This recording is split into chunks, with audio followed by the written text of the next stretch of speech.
하나님이 주시는 말씀 히브리서 12장 18절에서 21절까지입니다. 히브리서 12장 18절에서 21절까지. 히브리서 12장 18절에서 21절까지 한 목소리로 하나님 앞에 봉독하겠습니다. 너희는 만질 수 있고 불이 붙는 산과 침침함과 흑암과 폭풍과 나팔소리와 말하는 소리가 있는 곳에 이런 것이 아니라 그 소리를 듣는 자들은 더 말씀하지 아니하시기를 구하였으니 우리는 짐승이라도 그 산에 들어가면 돌로 침을 당하리라 하신 명령을 그들이 견디지 못함이라. 그 보이는 바가 이렇듯 무섭기로 모세도 이르되 내가 심히 두렵고 떨린다 하였느니라. 아멘. 오늘도 새벽을 깨운 우리 성도님들에게 하나님의 은총이 넘치기를 간절히 소망합니다.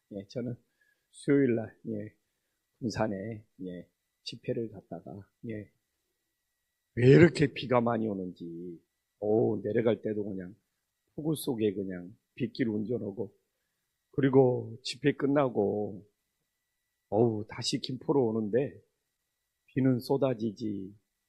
그리고 그 고속도로가 가로등이 없어서 왜 이렇게 어두운지, 거기다가 왜 이렇게 졸리는지, 눈이 쓱쓱 감기는데 거기다가 이렇게 도로에 비가 많이 오고 물이 고여 있으니까 차가 막 자꾸 헛바퀴가 돌 때가 있더라고요. 속력은 낼 수가 없고, 근데 막 눈은 쓱쓱 감기고 정말 어렵게 올라왔습니다. 어렵게. 근데 이렇게 기분이라도 좋아야 되는데 설교를 거기 가서 했는데 정말 시골에 수요일날 많이는 오셨는데 전부 연령층이 70대 80대인 거예요. 그래서 제가 이제 성경 말씀을 정말 우리 교회에서 하는 것처럼 열심히 좀 이렇게 막 풀어주고 가르쳐주고 설명해 주려고 갔는데 정말, 그래서 내가 우리 교회에서 우리 성도님들이 훈련이 잘 돼 있구나. 오늘 새벽에도 이렇게 말씀 읽고 이 본문의 의미, 뜻을 이렇게 전달하고 이것도 듣는 것이 훈련이 필요하구나. 참 어려웠어요. 나는 막 성경 말씀을 막 열심히 전하려고 그랬는데 이게 70대, 80대 할아버지, 할머니들이 관심이 없으니까. 그래가지고는, 그래서 그냥 준비도 그냥 빨리 바꿨죠. 막 준비도 안 한 우리 김포 안신교 이야기, 내가 했던 막 신앙의 체험 간증. 근데 이걸 또 준비도 없이 그냥 즉흥적으로 바꾸니까 그냥 설교만 길어지고. 그래서, 나도 이렇게 그냥 죽도 밥도 안 되게 헤맬 때가 있구나. 그래서 엄청 헤매다가 그냥 집에 가서 설교 헤맸는데 비는 쏟아지지, 막 잠은 와갖고 막 눈은 감기지. 하여튼 그렇게 올라왔습니다. 그러면서 정말 주님의 뜻이 뭐지? 이 비 오는 날 나를 거기까지 보내서 그냥 설교를 잘했으면 모른다. 왜 이렇게 죽도 밥도, 진짜 죽도 밥도 아니잖아요. 성경을 열심히 가르치려다가 그게 안 먹히니까 그냥 또 그냥 간증이나 체험 설교로 바꾸는데, 그것도 준비도 없이 하니까 주저리 길어지는 거예요. 그래서 이것도 아니고 저것도 아니고 죽도 아니고 밥도 아니고 완전히 헤매다가 그냥 또 이렇게 왜 오가는데 비는 많이 쏟아지고, 하여튼 왜 이렇게 또 내가 한 10시면 자야 되잖아요. 근데 그냥 그 시간에 운전을 하니까 왜 이렇게 졸리는지. 그래서 막 설교를 막 잘하고 왔으면 기분이라도 좋을 텐데 이렇게 헤매보고. 그러면서 또 다른 생각을, 우리 김포 안식교회 사실 지금 히브리서에서 18절부터 29절이 제일 뭔 말인지도 모르고 까다롭고 어려운 설교가 오늘부터 시작이 됩니다. 아마 다음 주, 그 다음 주까지 진짜 성경에서 가장 좀 그 어렵게 기록된 본문을 오늘부터만. 근데 이제 우리 김포 안식교회는 훈련이 되어 있잖아요. 오늘 이렇게 딱 읽고 이 의미가 뭔지 이렇게 편하게 잘 설교를 해줄 수 있어서, 와, 이것도 그냥 되는 것이 아니구나. 진짜 내가 이 교회에서 수십 년 동안 우리 성도님들하고 어떻게 해서든지 이 성경의 말씀을 통해서 하나님의 뜻을 알자고 훈련시켜온 이 수십 년의 세월이 있어서 이게 되는구나. 이제 우리 성도님들은 성경 말씀 안 풀어주고 다른 이야기 해주면 오히려 그게 잘 안 받아들일 정도로, 그래도 우리 교회 성도님들은 모든 분들이 하나님의 말씀을 듣는 훈련을 했구나라는 것이 또 어떻게 보면 감사하고요. 그래서 사실 오늘 말씀부터 이 12장이 끝날 때까지는 진짜 제가 읽어봐도 쉽지 않아요. 제가 그냥 성경만 읽어갖고는 하나님의 뜻을 알기가 힘들어요. 근데 이제 오늘 본문은 시내산에서 율법을 받는 거예요. 구약에서 이제 애굽에서 나왔을 거 아니에요. 출애굽을 해서 광야 지나다가 시내산에 올라가서 율법을 받는 건데, 율법을 받는 것이 이렇게 힘들고 어려워요. 이렇게 막 무섭고 이렇게 막 진노가 있고. 그러면 우리가 이제 막 구약에서 광야에, 애굽에서 나와서 광야에서 시내산에 올라가서 율법을 이스라엘 백성들이 받는 것이 이렇게 무섭고 두렵고 어려운 일이었구나, 이것만 생각하면 안 되죠.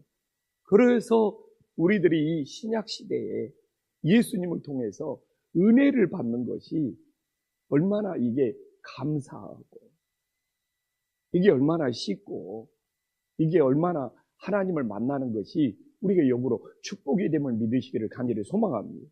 우리가 이제 막 구약의 시내산에 율법 신앙이 되어서 진짜 오늘 막 18절, 19절, 막 20절, 21절처럼 이렇게 율법을 만나고 하나님을 만난다면 얼마나 어렵겠습니까? 야, 금주가 성령 강림절입니다. 근데 구약에서는 금주가 오순절이에요. 이제 다가오는 주일이. 그래서 이 구약에서 오순절은 시내산에서 율법을 받은 것을 기념해요. 그러나 신약 성경에서는 오순절에 율법을 받는 날에 우리 주님께서 성령을 보내주셨어요. 얼마나 감사합니다. 이 오순절에 시내산에서 율법을 받은 오늘 본문을 보면서, 와, 주님께서는 이제는 그 오순절에 성령님을 보내주셨어요. 성령님은 우리를 위로하는 영이요, 우리를 격려하는 영이요, 우리를 치료하는 영이요, 우리를 사랑하는 영입니다. 그래서 나오잖아요. 18절 한번 봐볼게요. 너희는 만질 수 있고 불이 붙는 산. 이게 바로 시내산이죠. 시내산은 막 만질 수 있고 불이 붙는 산이고, 침침함과 흑암과 폭풍과, 사실 사람이 접근할 수가 없다는 것이죠. 막 불이 붙는 산이기 때문에 인간이 감히 접근할 수 없는 그런 위험의 시내산이 쌓여 있다는 것이죠. 그러면서 거기 보니까 불, 막 침침함, 흑암, 폭풍, 이건 뭐 하나님이 나타나시는 방법이면서도, 하나님이 이렇게 나타나는 방법이면서도 하나님의 어떤 거룩함과 하나님의 위엄을 보여주는 상징이지만 인간이 접근할 수가 없다는 거예요. 인간을 두렵게 한다는 거예요. 표현들 봐보십시오. 인간이 접근할 수도 없고, 이렇게 두렵고 떨림이 있고, 그래서 우리가 이런 구약의 율법에 우리에게 막 두려움을 주고, 인간이 막 접근할 수도 없고, 이런 구약의 율법이 아니라 정말 오늘날 우리에게 성령님을 보내주시고, 우리에게 정말 은혜를 주시고, 우리에게 사랑을 베풀어 주시는 이 복음의 시대, 우리들이 복음을 만났다는 것이 오히려 오늘 이 본문을 보면서 너무너무 이게 감사해요. 너무너무 하나님의 사랑이 크다는 것을 우리 가슴에 새겨볼 수 있기를 간절히 소망합니다. 그러면서 오늘 19절에 뭐라고 합니까? 나팔 소리와 말하는 소리가 있는 곳에 이른 것이라.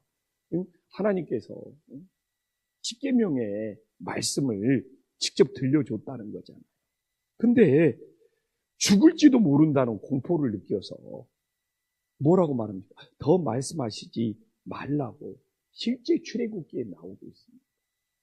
실제 출애굽기 20장 19절에 보면 너무 두려움을 느끼고 하나님의 음성을 듣는 것이 너무 좋은 일인데 얼마나 공포스럽고 얼마나 두려웠고 본인들이 죽을 수 있다고 생각을 하기 때문에 죽을지 모르는 공포심 때문에 더 말씀하지 마라. 이게 구약의 율법이에요. 인간이 이 율법 앞에서는 죽을지 모르는 두려움이 생겨요. 하나님 말씀이 듣는 것이 얼마나 좋아요. 근데 얼마나 공포심이 있어서 있는 그대로 더 말씀하지 마시라. 근데 우리가 지금 그래서 저는 이걸 보면서 구약의 율법을 보면서 우리는 복음의 시대예요. 하나님과 함께 할 수 있고 우리는 하나님의 세미한 음성을 듣고 싶어 하잖아요. 저는 제 자신을 끊임없이 훈련을 합니다. 모든 일이 일어나잖아요. 그러면 모든 일 속에 저는 그냥 이제는 그게 무조건 되는 거예요. 하나님의 뜻이 뭐지? 예수님이 이걸 통해서 나에게 뭘 가르쳐주고 그냥 나는 저절로 돼요. 어떤 일을 만나더라도 예수님의 뜻이 뭐지? 예수님이 왜 나한테 이런 일을 겪게 오지? 이걸 통해서 예수님이 나에게 주시고자 하는 게 이제는 모든 일 속에 그런 일이 생깁니다. 어제도 결혼도 하고 이제 강릉으로 이사를 가요. 우리 교회를 떠나는 자매예요. 이제 사실 목요일 날 오전에 그 자매를 만나기로 했거든요. 안 그랬으면 제가 어디서 자고 왔을 거예요. 그냥 자고 오면 편하죠. 근데 그 자매를 목요일 오전에 만나기로 약속을 했어요. 그래서 그 약속을 지키려고 그냥 제가 새벽까지 운전해서 오기는 왔는데 근데 딱 그래가지고는 그냥 어떻게 해서 그 자매하고 약속이 있어서 딱 교회 왔는데 그 자매가 연락도 없이 안 오는 거예요. 이거 뭐지? 내가 그 빗길을 그냥 졸음운전해 가면서 이제 결혼해갖고 강릉으로 가는 자매에 기도도 해주고 상담도 해주고 배웅을 해주려고 왔는데 목요일 오전에 안 오는 거예요. 점심때까지도 안 오는 거예요. 주님의 뜻이 뭐지? 근데 제 목사랑 한 목사님이랑 이제 안 오는가 보다면서 점심 먹으러 가려는데 연락이 오는 거예요. 이삿짐 처분원이라고 너무너무 그래서 지금이라도 오면 되냐고.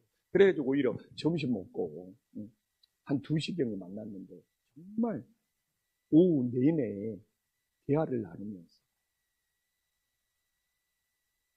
정말 믿음의 가정을 신앙의 가정을 어떻게 이루어야 되는지 정말 3시간이 넘도록 어떻게 보면 결혼 예비 교육을 시켜줄 수 있었어요. 그래서 내가 오전에 만났으면 짧은 시간이 되었을 때 주님께서 그 시간을 오후로 바뀌어서 정말 그 자매에게 어떻게 믿음의 가정, 어떻게 남편의 믿음을 세워야 되는지 이 모든 것들 속에서는 정말 하나님의 인도하심이 있고 하나님의 뜻이 있고 하나님의 계획이 있고 내가 군산에 가서 죽도 밥도 안 되고 헤매고 왔지만 나도 이렇게 헤맬 수 있는 목사지만 그래도 그 헤매는 것 속에서도 하나님의 뜻이 있을 거고 이 모든 것이 저에게는 그냥 그렇게 자동적으로 생각이 되고 연결이 어떤 거 하나도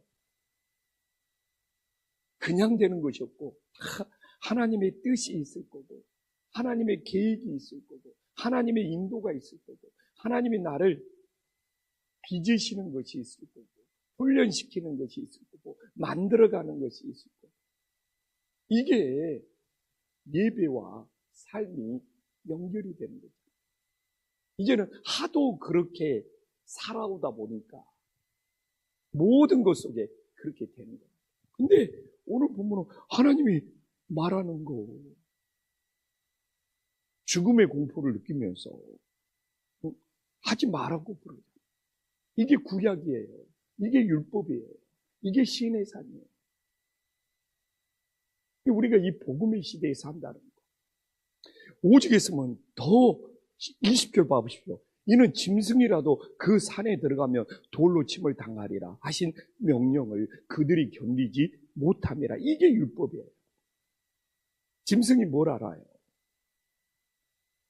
그리고 짐승은 야생에서 인간들보다 공포를, 두려움을 덜 느끼거든요. 그런데 그 짐승조차도 이 신의 산에서 이 율법은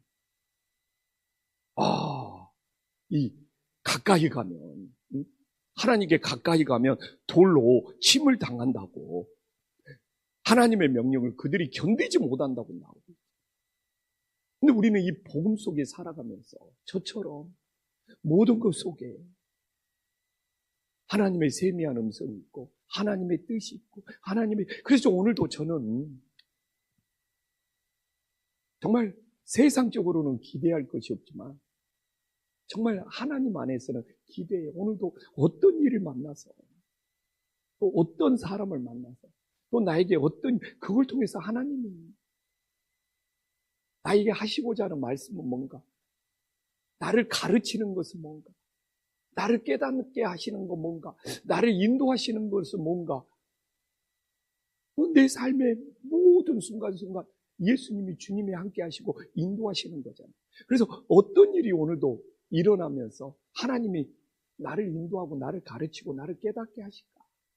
그래서 끊임없이 그걸 제가 하나님과 대화를 나누는 거예요.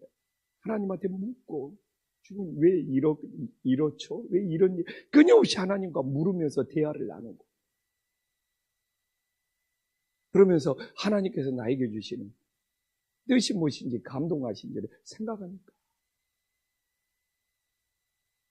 그러니까 어제 그렇게 해서 수민자매가 오전에 안 와도 내 마음이 불편하거나 기분이 나쁘지 않아요. 내가 어떻게 해서 새벽에 그 폭우 속에 졸음운전해 갖고 왔는데 어떻게 이 아침에 이 약속 시간에 아무 말도 않고 안 나타날 수가 있어? 이런 마음이 안 들어요. 그냥 그 자매가 늦게 왔더라도 예수님 마음으로 대하게. 예수님 마음으로 대하게 되다 보니까 오히려 더 좋은 시간을 가질 수 있어요. 근데 내가 만약에 율법이었다면 어떻게 되겠습니까? 진짜 율법이었다면 정죄하겠죠. 너 왜 약속을 안 지켜? 왜 이렇게 너 늦어? 내가 어떻게 이 약속을 지키기 위해서 내가 정말 군산에서 올라오고, 이게 이제 율법의 마음. 오늘 이렇게 돌로 던지는, 죄를 지면 돌에 맞아 죽는다는 것이 율법이잖아요. 그러면 내 말이 돌이 될 수 있고 내 눈에서 나가는 그 불편함이 돌이 될 수 있고, 그래서 오늘도 내 인생이 정말 율법의 신앙이 되어서 내 말과 내 눈과 내 행동이 상대방에게 돌을 던지면서 정죄하는 신앙이 아니에요. 오히려 우리는 오늘 이걸 보면서 그래서 우리가 복음으로 돌아가야 되거든요. 복음으로 돌아가서 오늘도 주님이 함께 하심을 믿고 모든 것이 은혜고 모든 것이 사랑이고 모든 것이 감사가 될 수 있기를 간절히 소망합니다. 그래서 오늘 21절에 봐보십시오. 그 보이는 바가 이렇게 무섭기로 모세도 내가 심히 두렵고 떨린다. 이게 율법이에요. 그래서 우리 김판식교회가 무서운 교회가 되고 심히 두렵고 떨리는 교회가 되는 것이야. 그 군산에 그 목사님이 가서 제일 먼저 한 일이 강대상을 낮췄대요. 강대상이 가니까 너무 강대상이 높은 거예요. 그래서 우리 교회처럼 낮췄대요. 진짜 우리 교회처럼 낮췄대요. 이게 왜 오늘날 교회가 구약의 율법, 막 강대상, 막 왜 이렇게 막 높아야 되고, 왜 이렇게 막 무서워야 되고, 왜 이렇게 두렵고 또, 우리는 율법의 시대가 아니잖아요. 시내산의 시대가 아니죠. 근데 사실 한국교회 그런 흔적들이 남아있어요. 지금은 복음의 시대잖아요. 지금은 사랑의 시대잖아요. 지금은 막 강대상에서 성도들 혼내는 시대는 지나간 거잖아요. 무섭게 하는 시대는 지나는 시대잖아요. 그래서 오늘 본문을 보면서도 그 보이는 바가 이렇게 무섭기로 모세도 이르되 내가 심히 두려워. 이건 철저히 이건 철저히 구약이고 율법이고 정죄하는 신앙이잖아요. 우리는 오늘 이 말씀을 보면서 우리가 진짜 사랑의 복음을 만나고 예수님의 시대, 이 은혜의 시대에 살고 있는 것은 너무 감사한데 혹시 우리도 모르는 구약의 율법이 남아있어요. 교회가 막 심히 두렵고 막 심히 이렇게 막 떨리고 그래서 막 구약에처럼 혹시 우리가 누군가가 잘못하면 돌로 던지면서 정죄하는 그런 모습은 이 시대에 남아있지 않는지 돌아봅니다. 진정한 복음과 진정한 사랑과 진정한 은혜를 회복할 수 있는 믿음의 역사가 있기를 간절히 소망합니다. 기도하겠습니다. 하나님 아버지, 우리가 정말 히브리서를 통해서 구약의 이 율법이 이 신의 산이 이렇게 무섭고 이렇게 두렵고 이렇게 떨리고 그리고 정말 잘못할 때마다 돌을 던져서 그 사람을 정죄하고 판단하는 이 모습을 우리는 성경을 통해서 직접 확인하고 있습니다. 정말 우리는 이 예수님의 은혜의 시대가, 이 예수님의 복음의 시대가, 이 예수님의 사랑의 시대가 얼마나 큰 감사인지를 다시 한번 돌아볼 수 있도록 역사하여 주시옵소서. 그러나 혹시 우리 교회도 구약에 율법이 남아있지는 않는지 돌아보게 하여 주시옵시고, 정말 혹시 내 안에도 내 말과 내 행동과 내 모습 속에 정말 누가 잘못했을 때 정말 돌을 던지는 그런 율법에 정죄함은 없는지 다시 한번 내 자신을 살피고 정말 예수님의 사랑, 예수님의 복음으로 돌아갈 수 있는 믿음의 자녀들이 될 수 있도록 역사하여 주시옵소서. 예수님의 이름으로 기도 올리옵나이다. 아멘.